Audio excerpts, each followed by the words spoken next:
Muito bem, seja bem-vindo a esta série de mensagens chamada Gálatas Somos Livres. É uma série baseada no livro de Gálatas, na carta de Paulo aos Gálatas. E eu quero convidar você a abrir sua Bíblia em Gálatas capítulo 4, agora do verso 21 ao verso 31. Gálatas capítulo 4, verso 21 ao verso 31. A palavra de Deus diz assim: digam-me vocês, os que querem estar debaixo da lei, acaso vocês não ouvem a lei? Pois está escrito que Abraão teve 2 filhos, uma da serva e o outro da livre. O filho da escrava nasceu de modo natural, mas o filho da livre nasceu mediante promessa. Isso é usado aqui como uma ilustração. Essas mulheres representam 2 alianças. Uma aliança procede do Monte Sinai e gera filhos para a escravidão, esta é Agar. Agar representa o Monte Sinai, na Arábia, e corresponde à atual cidade de Jerusalém, que está escravizada com seus filhos. Mas a Jerusalém, lá do alto, é livre, e é nossa mãe, pois está escrito: regozije-se, ó estéril, você que nunca teve um filho, grite de alegria. Você que nunca esteve em trabalho de parto, porque mais são os filhos da mulher abandonada do que as daquela que tem marido. Vocês, irmãos, são filhos da promessa como Isaac. Naquele tempo, o filho nascido de modo natural perseguiu o filho nascido segundo o Espírito. O mesmo acontece agora. Mas o que diz a Escritura? Mande embora a escrava e o seu filho, porque o filho da escrava jamais será herdeiro com o filho da livre. Portanto, irmãos, não somos filhos da escrava, mas da livre. Vamos orar mais uma vez, pedindo ao Senhor que derrame sobre nós a graça dele. Senhor, obrigado pela oportunidade que nós temos de ouvir tua palavra, de entender tua voz. Agora estamos absolutamente, totalmente dependentes do Senhor para a exposição que o Senhor tem para a nossa vida. Então esclareça aquilo que o Senhor quer de nós. Em nome do Senhor Jesus é que eu te agradeço hoje e sempre. Amém e amém. Bom, deixa eu começar perguntando aqui se você tem compreendido a grandiosidade do que o Senhor tem nos anunciado, na verdade, da libertação que Ele nos concede. Na realidade de que nós somos livres da culpa do pecado. E as Escrituras têm dado à nossa vida e trazido a realidade de que nós somos livres por causa de Cristo. E agora nós chegamos nesse ponto onde, mais uma vez, precisamos entender que nós somos livres, uma vez que somos livres do pecado em Cristo e não na base da nossa própria habilidade, da nossa própria perfeição. Então também somos livres desta necessidade de que as pessoas nos aceitem. Somos livres dos valores, ou da guerra de valores. Somos livres da ideia de que a gente precisa provar para as pessoas que a gente vale alguma coisa. Alguém de vocês sabe o que é isso aí? Você sabe? Sabe? Acredito que os velhos sabem o que é isso aí, não. Eu tenho certeza que os adolescentes sabem o que é isso. Pois então, isso é um spinner, né? Pergunta, se você não sabe, pergunta para o seu filho o que é que ele vai saber. Eu vou te falar o que é isso. Isso é a mais nova moda do momento, é o anti-estresse. Tem surgido um monte de coisas assim, né? Tem um dadinho, enfim. Mas isso aí é o que pegou. Mas para mim isso tem um outro significado. Isso representa uma outra característica do mundo em que vivemos, que ninguém quer ficar para trás. Sabe por que as coisas viram febre? Sabe por que o seu filho é doido e quer um spinner? Porque todo mundo tem. Todo mundo tem. Então ele fica desesperado para de alguma forma fazer um spinner ou ter um spinner. E aí, o interessante é porque cada um tem um jeito diferente para fabricar o seu próprio spinner. Ou o ideal é ter aquilo que se parece, mas de forma diferente. Então você vê um monte de adolescente criando seus spinners, né? Aquelas coisas que eles vão criando e fazendo, tudo isso para provar para os coleguinhas que eles são iguais. Que eles também têm um spinner igual ao deles, ou melhor do que o deles, porque aí começa exatamente esse jogo. Na verdade, nós estamos vivendo uma guerra de valores. Uma guerra de mostrar para o outro que a gente vale um pouco mais do que eles. E por isso é que é comum você encontrar pessoas tão desesperadas para sempre estarem na moda. Ninguém quer ser considerado uma pessoa da moda, porque quando a gente é considerado assim, parece que nós estamos colocando em jogo o nosso valor pessoal. Então, vivemos exatamente essa briga. Nós vivemos um jogo de valores, uma guerra de valores. Por isso que é tão complicado quando a gente tem coisas como teste.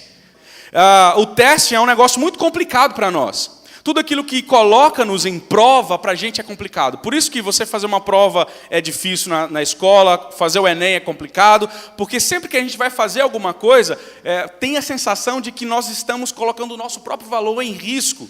Então, se você vai tirar carteira, por exemplo, a CNH, você fica desesperado, porque se você não passar, você vai ser considerado uma pessoa burra, né? Uma pessoa que não tem habilidade. Então, muitas pessoas, elas ficam nervosas, conseguem dirigir, mas chega no dia do teste, é comum dar pânico de teste. Por quê? Pessoa que soa a mão, tem problemas intestinais, tudo isso porque no teste, sempre nós vamos levantar valores.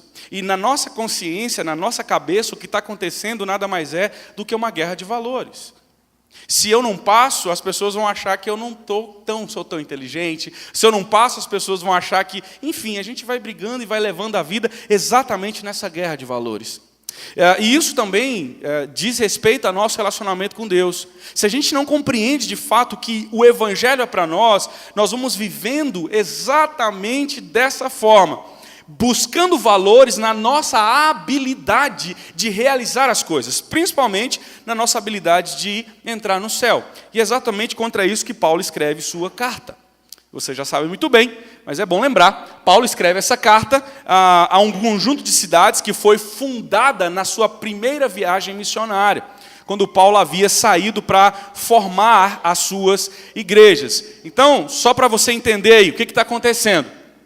Essas igrejas, elas estão sendo atacadas por um conjunto de judeus que são intitulados de judaizantes. Esses judaizantes eram judeus convertidos ao cristianismo, mas que não haviam abandonado o conceito judaico. E na cabeça deles, para que eles pudessem entrar no céu, ou para que qualquer pessoa pudesse ser salva, ela precisava ser considerada também um judeu. Ou que pelo menos tivesse os mesmos costumes, porque na cabeça deles só poderia ser salvo o povo judeu. Então o que eles faziam? Eles começavam no local onde Paulo havia plantado as igrejas, começavam a colocar os conceitos errados sobre salvação. Eles pautavam em si mesmos, para que eles pudessem ser salvos, a guarda da lei. Se eles cumprissem muito bem a lei, teriam salvação, senão não teria salvação. Esse é o problema. Portanto, esses irmãos tinham um problema errado sobre como eles poderiam ser salvos. Então eles diziam mais ou menos o seguinte: o Evangelho é importante? É importante, crer em Jesus Cristo é importante, mas não só isso, você também tem que crer em outra coisa, ou fazer outras coisas, como por exemplo, a circuncisão, como por exemplo, não comer comida, comer porco, não comer carne sufocada, e principalmente também guardar os sábados. Ou seja, além de Jesus, você tem que criar rituais, ou melhor, cumprir rituais que a lei ordena ao povo judeu. Na cabeça deles só era possível, portanto, ser cristão verdadeiro ou herdar o céu, crendo em Jesus Cristo, mas cumprindo de forma legalista, de forma perfeita a lei. Então era o Evangelho mais o cumprimento da lei. É exatamente contra isso que Paulo está combatendo aqui. Então, só para você lembrar o que está acontecendo aí, a igreja da Galácia não é uma igreja só, mas é um conjunto de igrejas na qual Paulo funda na sua primeira viagem, que fica lá hoje onde é a Turquia. Então é um conjunto, tá, de igrejas, de 3 a 4 igrejas. E o que está acontecendo aí? Paulo vai lá, ele chega aí na sua primeira viagem missionária, chega na Panfilha, para ali, e ele começa agora a pregar o Evangelho de Cristo. Adoece, provavelmente em Antioquia da Pisídia, e então ele resolve pregar o Evangelho nas próximas cidades. E aí é o que acontece, ele faz isso. Depois que ele prega o Evangelho, e ele se restabelece a sua saúde, então Paulo decide voltar. Paulo decide ir embora. Perceba que Paulo leva o Evangelho da cruz. Depois que Paulo vai embora, passa um tempo, agora chega para lá um grupo de judeus. E o que esses judeus estavam fazendo? Indo nas cidades onde Paulo havia fundado e dizendo o seguinte: olha, não é só crer em Jesus Cristo não, porque é isso que Paulo pregava. Para ser salvo, basta crer em Jesus Cristo. Quando eu creio em Jesus Cristo, eu tenho a salvação, porque nem Cristo, é nele que eu sou salvo. Então, o pessoal da Galácia havia crido nisso, só que os judeus agora estão dizendo: não é assim, vocês têm que ser como judeus. Vocês têm que se parecer como judeus, viver a lei que foi dada ao povo judeu. E por isso que Paulo escreve essa carta. E ele vai escrevendo essa carta, dividindo a carta em mais ou menos 3 períodos, ou 3 perspectivas. Capítulo 1 a 2 ele faz uma defesa pessoal. Por quê? Porque esses judeus, o que eles faziam? Colocaram o apostolado de Paulo em xeque. Eles estavam colocando em descrédito o apostolado. Por isso, capítulo 1 a 3, Paulo defende o seu apostolado.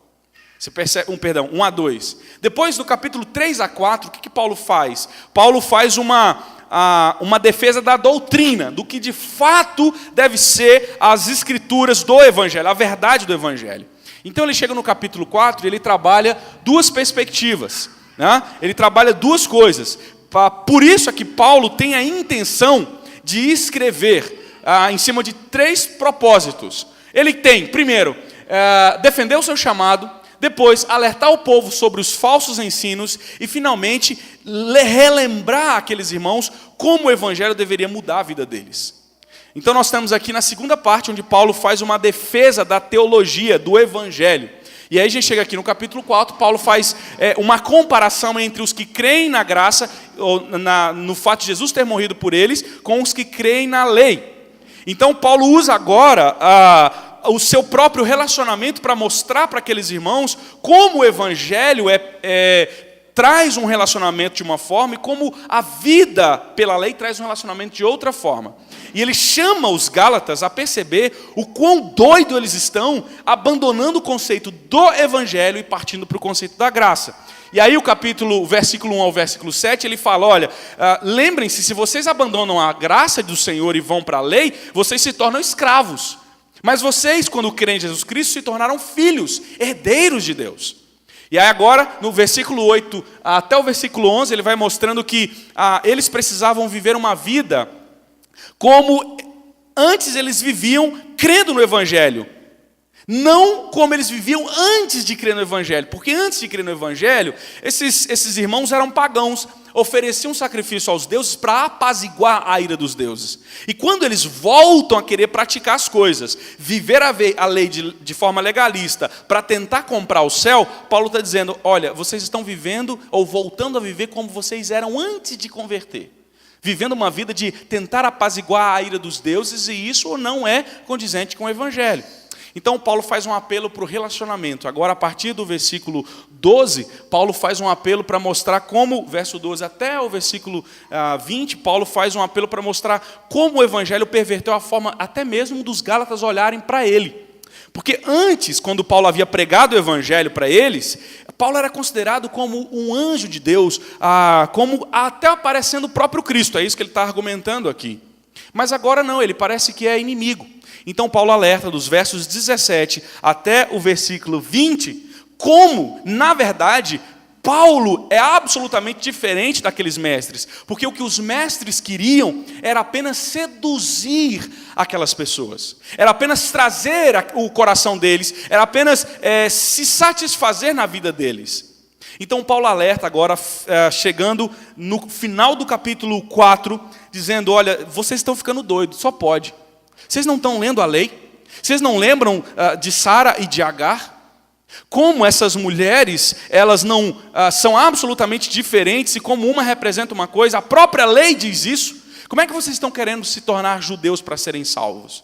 Então Paulo argumenta exatamente nesses versos que nós vamos trabalhar aí, como eles precisam aprender a lidar com o seu coração à luz do Evangelho, e entendendo isso, não há mais guerra de valores. Eles não têm que provar que eles são bons, cumprindo a lei perfeitamente, para que eles possam entrar no céu. Não, essa não é a prerrogativa. Eles não podem entrar no céu porque valem muito, porque cumprem muito bem a lei. Então, portanto, é isso que Paulo argumenta, que a partir do Evangelho nós somos livres da necessidade de provar que nós valemos alguma coisa por aquilo que fazemos. E Paulo traz duas argumentações aqui de por que nós estamos livres dessa guerra de valores. Duas coisas que Paulo argumenta. A primeira delas, Paulo argumenta que nós estamos livres da guerra de valores porque nós não avaliamos a nossa habilidade. A nossa vida não é uma vida de avaliação da nossa habilidade, do quanto nós somos bons, do quanto nós temos condições. Isso vai do verso 21 até o versículo 25. Olha o que Paulo começa no verso 21. O que ele diz aí? Acompanhe comigo na sua Bíblia. Digam-me vocês, os que querem estar debaixo da lei, acaso vocês não ouvem a lei? Olha a argumentação de Paulo. Paulo começa dizendo assim: vocês estão querendo voltar a ser povo judeu, é isso. Vocês estão dizendo que para ser salvo precisa cumprir perfeitamente a lei, então tem que conhecer muito bem a lei. Então, vocês que estão dizendo isso, vocês não estão escutando a lei falar? Vocês querem viver como judeu, não sendo? Vocês não estão escutando a própria lei? O que Paulo está fazendo aqui? Paulo está chamando aquele pessoal para olhar para como de fato a lei, como de fato a própria Escritura nos aponta para Cristo. E a argumentação inteira de Paulo é exatamente isso daí. Deixa eu tentar explicar para você, porque antes de prosseguir, você precisa ter um conhecimento prévio da história anterior. O que Paulo está trazendo aqui, e relembrando lá atrás, é o que aconteceu desde o princípio. O que aconteceu? Lá atrás, nós temos Gênesis capítulo 3, versículo 15, quando Deus fala com Adão e fala com Eva sobre o descendente, sobre o fato de que de Eva sairia o descendente que traria a vida novamente. Então nós temos de Adão e Eva dois descendentes, nós temos Caim e nós temos Abel. Agora perceba uma coisa. O texto lá de Gênesis capítulo 3, verso 15, diz assim, olha, o seu descendente, falando para a serpente, o seu descendente vai guerrear com o descendente da mulher. Aqui nascem então duas sementes. A semente que vai perseguir, a semente de Satanás que vai perseguir a semente da mulher, que vai trazer a vida. Então, a partir daí, duas sementes nascem. E imediatamente após isso, nós temos dois homens nascendo, Caim e Abel, um representando a semente de Satanás, o outro representando a semente de Deus. E o que acontece aqui? A semente de Cristo, a semente da mulher. O que acontece? Caim mata Abel. E agora você vai perceber essa briga até Apocalipse. Você vai perceber que agora nasce sempre um descendente. Você quer ver uma coisa? Você tem sempre essa perspectiva acontecendo, sempre. Você tem Caim e Abel. Você tem Ló e Abraão, você tem Isaac, você tem Esaú e Jacó. Então, você tem os filhos de Jacó. Se você pegar como Jacó abençoa seus filhos, tem uns que não é bênção. Uns ele amaldiçoa. Uns ele abençoa, outros ele amaldiçoa. E você tem o livro de Gênesis inteiro falando exatamente dessa dualidade, dessas duas linhagens, dessas duas sementes que nascem, dessas duas descendências. A descendência de Satanás e a descendência da mulher. A descendência que traria morte e a descendência que traria vida. Por isso é que a mulher é chamada de Eva. Por isso que a mulher é chamada de Eva no capítulo 3, porque Eva significa vida. A ideia é de que da mulher viria o descendente que traria a vida. Então você vai ver essas duas sementes sempre nas Escrituras. Você vai ver sempre essas duas coisas, uma perseguindo a outra, é isso que acontece. Então Paulo, com toda essa visão aí, desde Gênesis, quando entende as duas sementes, está argumentando exatamente isso daqui. Quando você lê o verso 22, olha aí. Ele está dizendo assim, é como se ele estivesse dizendo assim, vocês não sabem da história de Adão? Vocês não sabem o que aconteceu? Vocês não leem a lei? Vocês não leem as Escrituras? Aí ele diz, então, verso 22, lá está escrito que Abraão teve dois filhos, um da escrava e outro da livre. Deixa eu tentar ilustrar para você mais uma vez aqui. Bom, mais uma vez, deixa eu trazer um pouco da bagagem do que Paulo está dizendo aqui. As Escrituras nos diz que Deus chama Abraão, de um povo absolutamente distante e chama-o para manter a linhagem do descendente da mulher, ou seja, para manter a linhagem de Cristo.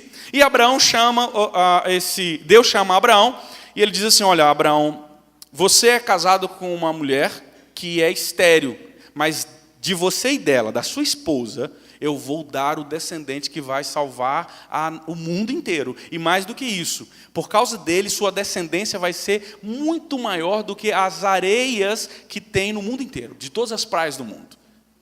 Vai ser muito maior do que tudo isso. Então essa é a promessa. O seu descendente vai fazer isso.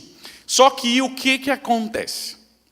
Passa-se o tempo, e Abraão acha assim que, ótimo, então quer dizer que minha mulher não pode ter filhos, mas eu vou ter um descendente, então deve ser o meu funcionário. E ele pega o funcionário e fala assim, olha, funcionário, aí você vai ser o meu descendente. Deus chama ele no canto e fala, não é o seu funcionário, vai ser o filho da sua mulher com você. Da sua mulher, Sara, seu filho, eu vou dar um descendente e de vocês dois sairá o meu descendente, será a descendência eterna.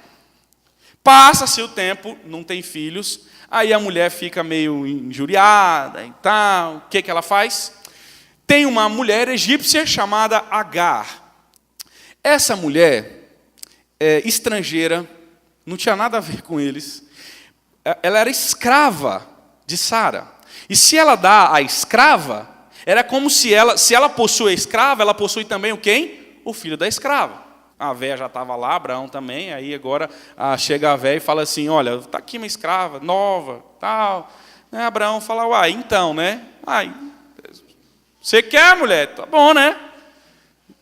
Segundo a sua palavra, estou indo aí. E a menina concebe um filho. E concebe um filho chamado Ismael. Ismael. Esse é o filho da escrava. Esse é o filho da escrava. 14 anos depois, Deus dá uma conversada de novo com Abraão e fala, o que você fez? Eu não falei que seria da escrava, eu disse que seria da sua mulher. E de fato Deus dá um filho agora, de forma sobrenatural. Perceba então, a forma natural. Agar é uma mulher que era fértil, empurrada pelas próprias mãos da Sara, concebe. É aquela tentativa de ajudar Deus a fazer as coisas. Entende? Aquele negócio assim de Deus prometeu, mas acho que precisa fazer alguma coisa. Não é assim que a gente faz com relação à salvação? Percebe que o que Paulo está falando aqui? Muitas pessoas acreditam em Jesus, mas elas querem dar aquela ajudinha para Deus. Não, Deus, eu sei que o Senhor falou assim, que o Senhor me prometeu, que o Senhor enviou Jesus Cristo para me salvar, mas não sei, eu preciso dar uma ajudinha para o Senhor, né? Então tem que ser um pouco mais crente, tem que ser alguma coisa assim um pouco melhor. Eu também quero colocar meu valor nessa promessa aí. Essa é a forma natural. É isso que Paulo está argumentando aqui. Em contrapartida, nós temos uma outra mulher, que agora é Sara, a esposa legítima. E ela então dá à luz a um outro filho chamado Isaque. Esse sim, Isaque, é o filho da promessa. E agora nós temos o quê? Duas descendências. Uma da promessa, a outra do pecado. Uma refere-se de forma sobrenatural e é um cumprimento de uma promessa. A outra é a tentativa humana de empurrar alguma coisa. Percebe as duas linhagens, mais uma vez, de Gênesis se cumprindo aqui? É isso que Paulo está argumentando. O filho da escrava nasceu de modo, verso 23. O filho da escrava nasceu de modo natural, mas o filho da livre nasceu mediante promessa. Que forma natural é essa? Essa forma, a mulher não tinha problema para engravidar, e ela ia empurrada, então de forma natural. É isso que Paulo está argumentando. Não é de forma sobrenatural, foi pela tentativa humana, foi pela força humana, foi pela tentativa de dizer o seguinte, Sara se considera menos favorecida, então ela queria alguma coisa para valer o seu valor. E ela então, para tentar validar o seu próprio valor, o que ela faz? Dá-lhe uma mulher para o seu marido. É isso que Paulo está argumentando aqui. Agora, isso tudo que você tem aqui, é bom lembrar que a promessa não era entre Abraão e Agar, a mulher estrangeira, mas era entre Abraão e Sara, né? Olha o que acontece agora. Esses dois meninos geram duas nações. Uma, Jerusalém, né? Um povo que nasce de forma natural, da carne. O outro é o Ismael, que também nasce de forma natural, também da carne. Mas tem uma diferença. Só para título de curiosidade, olha que interessante. Você tem Ismael que vai morar ali na região da Arábia, e você tem Isaac que mora na região do Judá. Essa é a grande briga que existe até hoje lá, né, entre o povo árabe e o povo judeu. Não é essa briga que existe lá? Isso vai perdurar até Jesus vir. Agora, olha o que acontece. A promessa é feita para esse povo de cá. A promessa é feita para um povo de cima, da palavra de Deus, não o povo da tentativa humana. É contra isso que Paulo está argumentando aqui.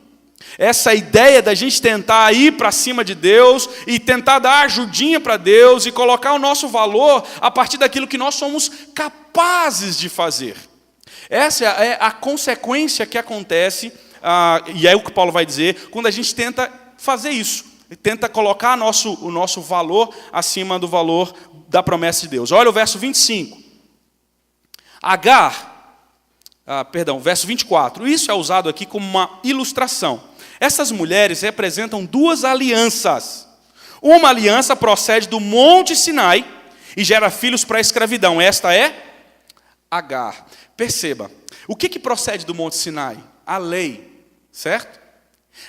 Quando ele fala que essa gera para a escravidão, é a ideia de que quando nós olhamos para o Monte Sinai e tentamos nós mesmos ser os cumpridores da lei para entrarmos no céu, nós estamos nos tornando escravos dessa forma de agir, e nós nunca conseguiremos,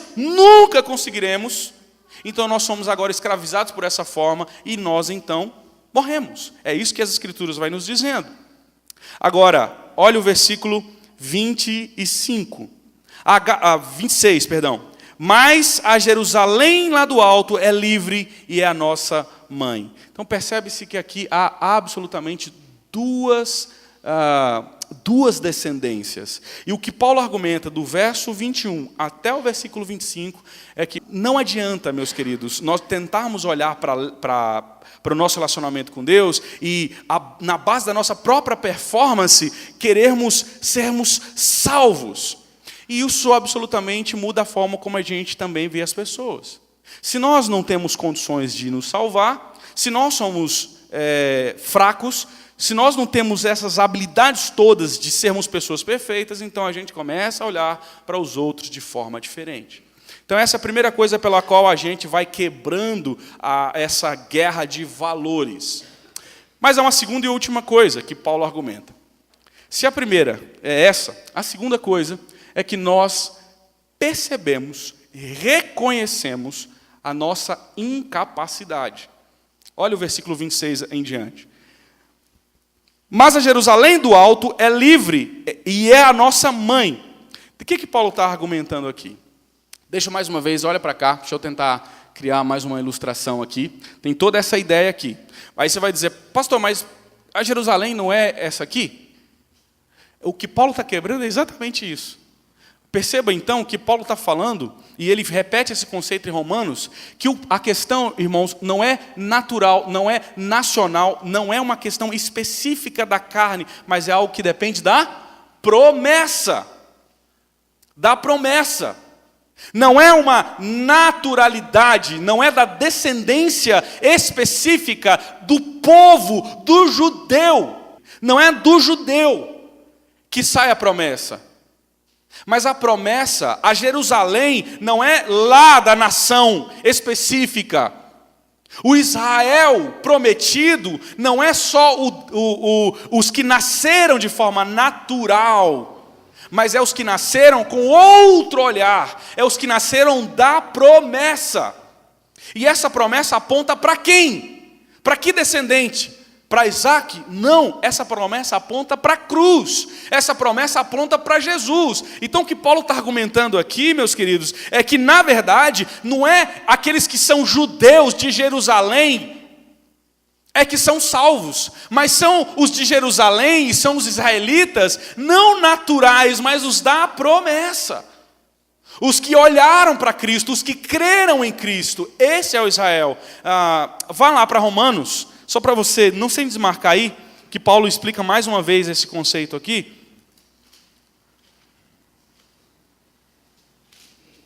Romanos capítulo 9.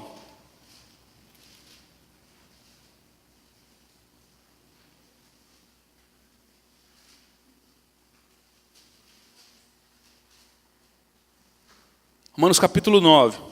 Olha o que nós temos aqui em Romanos capítulo 9. Paulo está argumentando o seguinte: os irmãos haviam escrito para Paulo para perguntar sobre por que os judeus não estavam crendo. Então Paulo argumenta da seguinte maneira: digo a verdade em Cristo, não minto, minha consciência o confirma no Espírito Santo. Tenho grande tristeza e constante angústia em meu coração, pois eu até desejaria ser amaldiçoado e separado de Cristo por causa de meus irmãos, os da minha raça.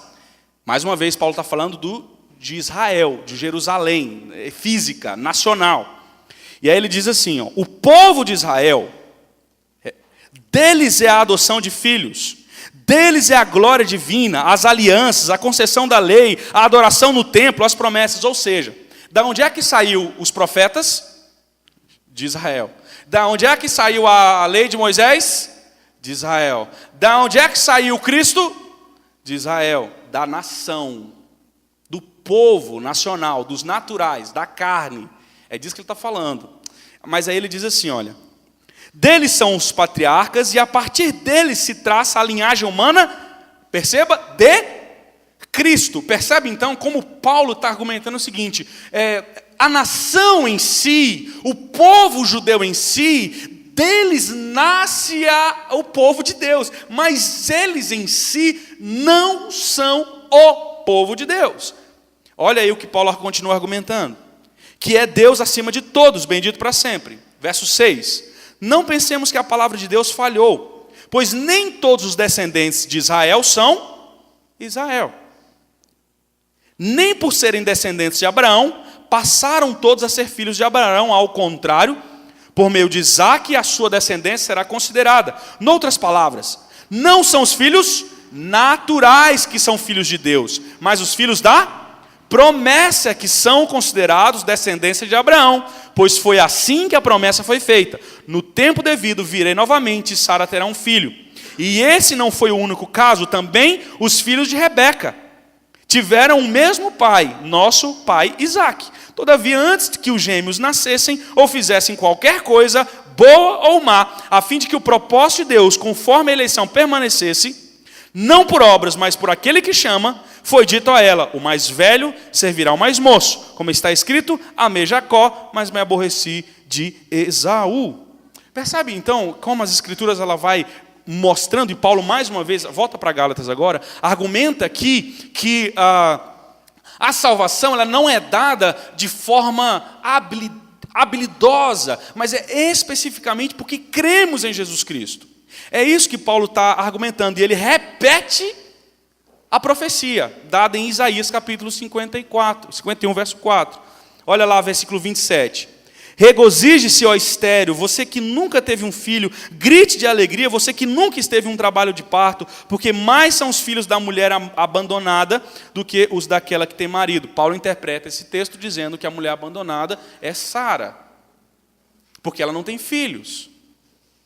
Mas Paulo chama-nos a atenção de que na realidade não é porque eles são judeus é que são salvos, é que são filhos de Abraão, mas é porque creem em Jesus Cristo é que se tornam filhos de Abraão. Olha o final, o verso 28 novamente. 28 diz assim, olha: vocês, irmãos, são filhos da promessa como Isaque, ou seja, vocês não tinham condições naturais de se salvarem. Vocês não tinham habilidade, pelo contrário, assim como Sara não podia dar à luz a um filho, e de forma sobrenatural, Deus promete uma descendência através dela. Assim, os que creem em Jesus Cristo de forma sobrenatural, são colocados na promessa e assim têm a salvação. Verso 29. Naquele tempo, o filho nascido de modo natural perseguiu o filho nascido segundo o Espírito. O mesmo acontece agora. O mesmo acontece desde sempre. O mesmo acontece desde Adão, quando Caim mata Abel. Quando Esaú persegue Jacó. É sempre assim.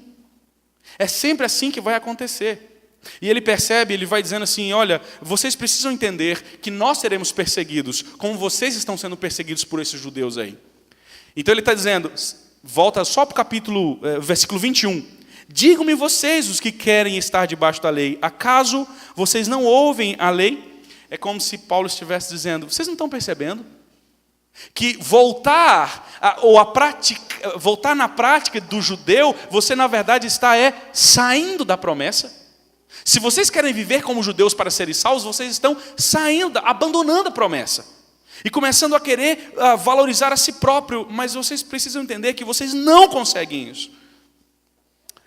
Verso 30. Mas o que diz a Escritura? Mande embora a escrava e seu filho, porque o filho da escrava jamais será herdeiro como o filho da livre. E Paulo fala, vocês ficaram doidos se vocês estão querendo voltar para ser filho da escrava. Se vocês estão querendo atingir a salvação pela habilidade de vocês, vocês estão enrolados. Vocês serão escravizados e mortos. E aí, finalmente, ele diz, portanto, irmãos, não somos filhos da escrava, mas da livre. É como se ele dissesse, vocês não são filhos do povo judeu. E não é o povo judeu que tem a salvação, mas é quem crê em Jesus Cristo como seu único e suficiente Salvador. Por isso, meus amados, é que as Escrituras nos alertam que nós precisamos reconhecer a nossa incapacidade de nos salvar e olhar para Cristo.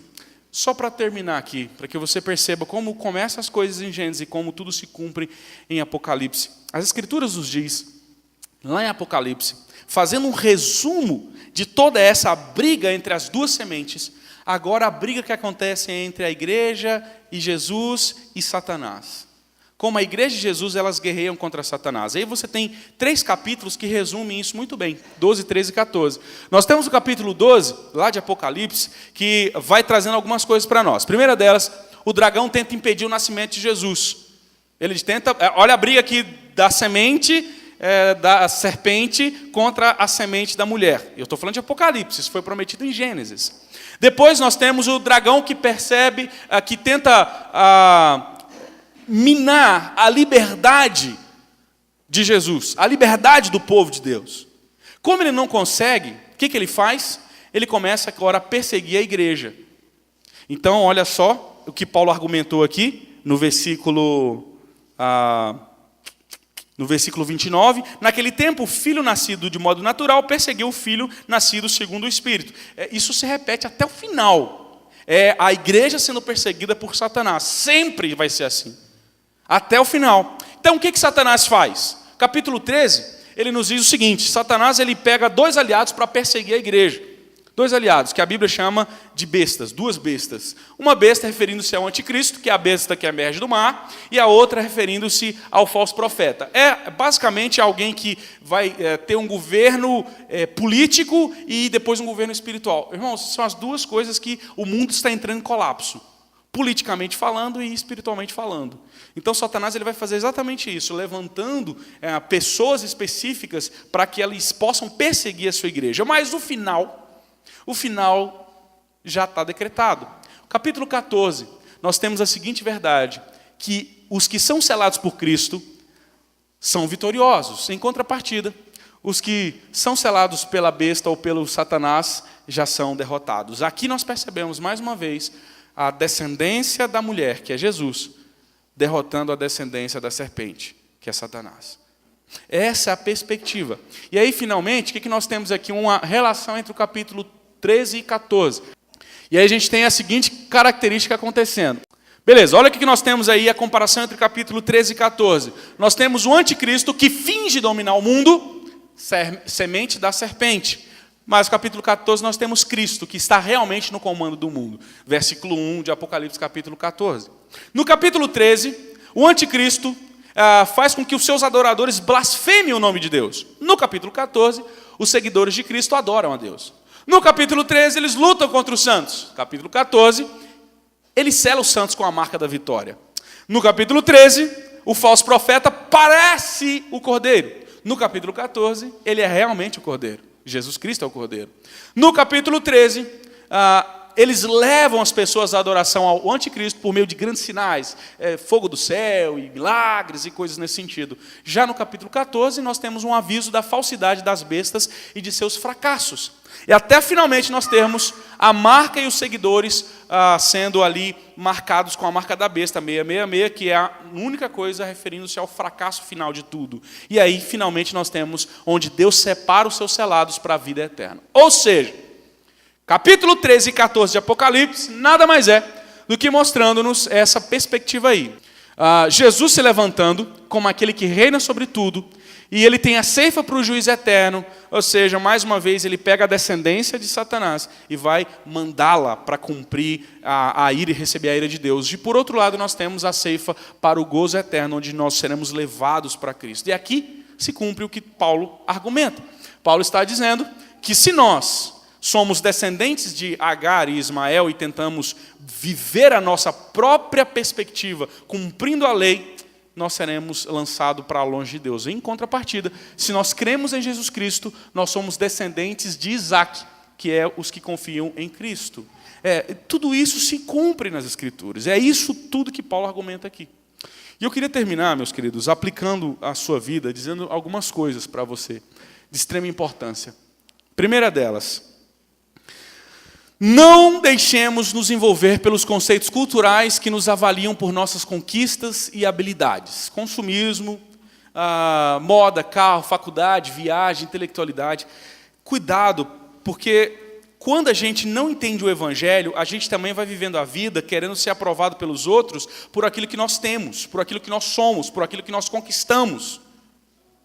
Então é comum você querer cada vez mais se parecer com a sua cultura. Se todo mundo tem um spinner, o que você vai fazer? Compra um spinner. Se todo mundo tem um telefone da moda, o que você vai fazer? Comprar um telefone da moda. Por quê? Porque você quer provar o seu valor a partir daquilo que você tem. Nada mais do que isso nos meios intelectuais, nos meios das academias, onde as pessoas elas arrogam para si um valor intelectual, e aí o maior prazer delas é tentar desconstruir pensamentos. Então, na nossa comunidade, na nossa intelectualidade, temos um jogo de valores intelectuais. E a Bíblia chama isso tudo de loucura.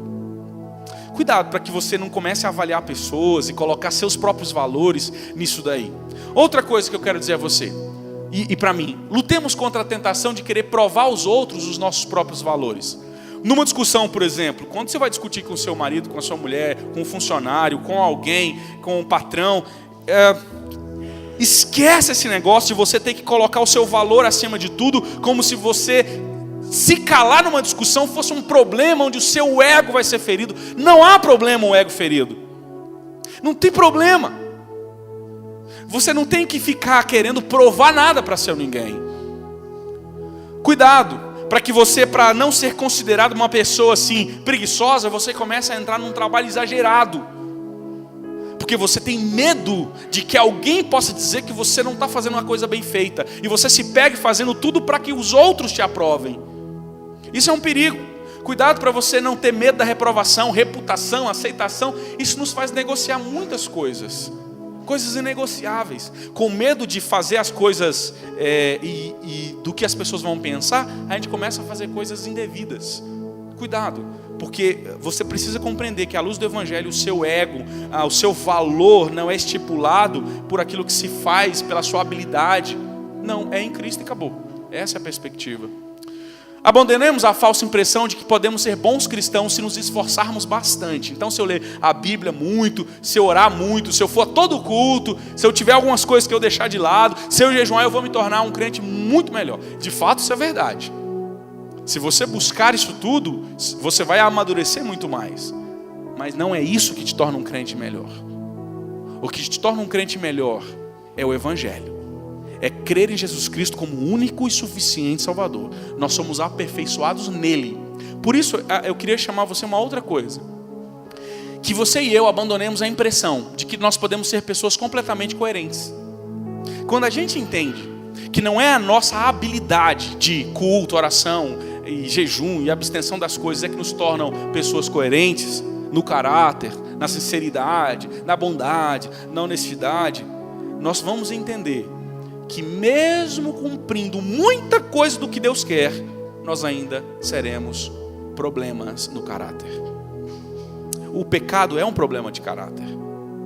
Eu posso dizer para vocês aqui, dizendo assim, olha, como eu já fiz muitas vezes, irmãos, nós precisamos, como cristãos, viver uma vida exemplar, no trânsito, usando cinto, Isso não me torna alguém com caráter perfeito. Com certeza você vai me ver fazendo alguma coisa dessas daí, de errado. Né, Tércio? Às vezes ultrapassando o limite da velocidade, às vezes esquecendo o cinto de segurança. O que eu quero dizer para você é, cuidado com a ideia de que você é 100%. Isso também nos torna uma outra característica. Já viu aquela história de que só pode exortar quem vive de forma perfeita? Esquece isso. Senão nós nunca poderemos animar uns aos outros. Quando nós nos reunimos, e quando eu venho para frente, eu não venho para frente porque eu sou perfeito de caráter. E eu posso cobrar da igreja e dizer que nós temos que mudar, não é porque eu sou perfeito de caráter. Eu e você não somos perfeitos de caráter, mas isso não nos dá o direito de rejeitar a verdade. Ou seja, um pastor miserável, pecador como eu, tem sim autoridade para dizer naquilo que você erra. E um irmão miserável como você, tem sim autoridade para me dizer naquilo que eu erro. Porque o nosso pecado não é o que nos valida ou não. O nosso valor está em Cristo Jesus. Não está na sua habilidade, na sua coerência. Eu tenho medo quando alguém fala para mim assim, eu gosto de você porque você é uma pessoa coerente. Não me conhece. Não me conhece. Tem um monte de coisa que eu falo e estou errando lá de novo. Um monte de coisa que eu já preguei. Aí de vez em quando tem uns engraçadinhos que falam, né? Pois é, pastor, tinha que lembrar o que você falou domingo, né? Sempre tem, né? É porque eu esqueço. É porque eu deixo de viver. Mas eu não vim para frente, ou eu não converso com você no pessoal, baseado na ideia de que eu estou falando porque eu sou muito bom. Não é isso. Sempre, eu e você teremos desvio de caráter até Jesus voltar. Por isso que a gente tem que viver em comunhão, gente. Porque muita coisa, às vezes, que você já está aprendendo, de repente você cai de novo. Aí alguém vai chegar para você e falar, opa, volta para o canto aí. Essa é uma coisa muito importante. Outra coisa, diante dos nossos erros, corramos para Cristo.